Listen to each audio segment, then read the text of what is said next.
خسته نباشین. صبح 1 ساعت ورزش کردم، کتابو خوندم، اینجا رو درست کردم، همه چی رو آنکات کردم. اینا ببین، آفرین، پلاستیک نه.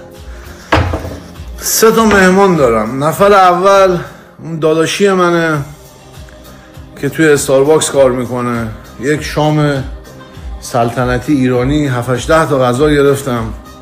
بعد یادم سامیار تکست داد آیسان، به من گفتن ساعت 7 باید بیا خونه تو. بودم بیا، یه روب دیگه است. آقا مهتیرم گفتم بیان. با این برادر ما امشب میخوام بهش بگم داداشی مایی چقدر در میاری؟ پول یه ماه نه، ولی میخوام حقوق یه هفته شو. داشتم یه بنز 2 در میخریدم، پشیمون شدم، پول نداشتم. الان $700 دیگه میخواستم بدم. یه دونه شلوار بود از این شیشیبای درست حسابی، آره خریدم. دیدم زده که کارت دیسپیوت شد به خاطر اینکه آدرس رو اشتباه زدم. گفتم قسمت این یاروه.